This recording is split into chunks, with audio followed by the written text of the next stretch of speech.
Hi guys, நம்மளோட சேனலில் இன்றைக்கி என்ன பார்க்க போகிறோன்னா, நம்ம ஆசையாக வளர்த்த புஜ்ஜி பறந்து போயிட்டாங்க. எப்படி பறந்து போனாங்க, இனிமேல் நம்ம பேர்ட்ஸ் எப்படி பறக்காமல் இருக்குன்னு தான் பார்க்க போகிறோம். அதுக்கு முன்னாடி சப்ஸ்கிரைப் பண்ணாமல் பார்க்குறவங்க சப்ஸ்கிரைப் பண்ணுங்கள். வாங்க வீடியோக்குள்ளே போகலாம். நம்மளோட டோரா புஜ்ஜி பறக்க ஸ்டார்ட் பண்ணிட்டாங்க. ஆனால் ரொம்ப ஹைட்டாகவும் பறக்க மாட்டாங்க. வீட்டுக்குள்ளே எங்கிட்டாவது செவுத்தில் மோதி கீழே விழுந்துருவாங்க. என்னோட அண்ணா டோரா புஜ்ஜி அண்ட் சாரா வச்சு பிக் எடுத்து கொடுக்க சொன்னாங்க. சரி, மாடியில் தான் பிக் எடுத்துகிட்டு இருந்தோம். திடீர்னு பார்த்தா புஜ்ஜி பறக்க ஸ்டார்ட் பண்ணிட்டா. ஆனால் கொஞ்சம் தூரமே பறந்துட்டு கீழே வந்துட்டாங்க. திடீர்னு பார்த்தா படபடன்னு ஃபாஸ்ட்டாக பறக்க ஆரம்பிச்சிட்டு பக்கத்து வீட்டு மாடியில் போய் லேண்ட் ஆகிற மாதிரி போய் நின்றா. ஆனால் அங்கே நிற்கிறக்குள்ளே பக்கத்தில் இருந்து பார்த்த ஒரு 3 காக்கா நம்ம புஜ்ஜியை துரத்த ஸ்டார்ட் பண்ணிட்டாங்க. அவளுக்கு லேண்ட் ஆக தெரியாமல் அப்படியே பறந்து ரவுண்ட் அடிக்க ஸ்டார்ட் பண்ணிட்டா.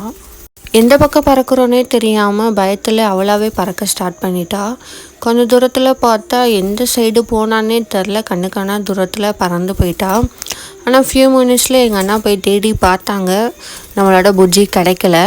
ஆனால் புஜ்ஜி பறக்கிறத பார்த்து ஜாராவும் பார்த்துட்டே இருந்தா, என்னடா நம்மளும் பறக்கலாமா வேணாமான்னு. ஆனால் அவள் பறக்கலை. புஜ்ஜி பறந்துட்டு அடையாளம் தெரிஞ்சாலும் அவளாவே வந்துடுவா.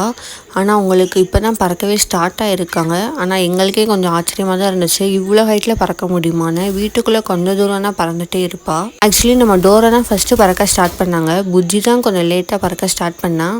ஆனால் அவள் இப்போ பறந்து போயிட்டா. நம்மளோட புஜ்ஜி யார் வீட்லேயும் விழுந்து எடுத்து வளர்த்தாலும் ஓகே, ஆனால் அவங்களுக்கு ஏதாவது ஆச்சுன்னா கொஞ்சம் கஷ்டமாக தான் இருக்கும். இந்த மாதிரி உங்கள் பெட்ஸுக்கும் ஏதாவது நடந்ததுன்னா கமெண்ட் பண்ணுங்கள். ஆனால் உண்மையாக பெட்ஸில் வருது இந்த மாதிரி ஃபீலிங்ஸ்லாம் புரியும். நம்ம ஆசையாக வளர்த்த எந்த ஒரு பேர்ட்ஸ்னாலும் இல்லை அனிமல்ஸ்னாலும் நம்மளை விட்டு போனால் கொஞ்சம் கஷ்டமாக தான் இருக்கும். உங்கள் பேர்ட்ஸ் இந்த மாதிரி ஸ்டேஜ்லேயே இவங்களோட ஃபெதர்ஸ்க்கு ஒரு டேப்போ இல்லை ரப்பர் பேண்டோ போட்டு விடுங்க. அப்போ தான் கொஞ்சம் பறக்காமல் இருப்பாங்க. ஆக்சுவலி வீட்டுக்குள்ளே கொஞ்சம் தூரம் தான் பறப்பாங்க. சரி, பறக்க மாட்டாங்கன்னா அசால்ட்டாக இருந்தோம். பார்த்தா பறந்து போயிட்டாங்க. இந்த பிக் தான் நம்ம புஜ்ஜியோட லாஸ்ட்டு பிக்கு. இனி நம்ம டோரா அண்ட் ஜாராவோட நெக்ஸ்ட் vlogல பார்க்கலாம். மறக்காமல் பெட்ஸ் பிரின்சஸாக லைக் அண்ட் சப்ஸ்கிரைப் பண்ணிட்டு போங்க.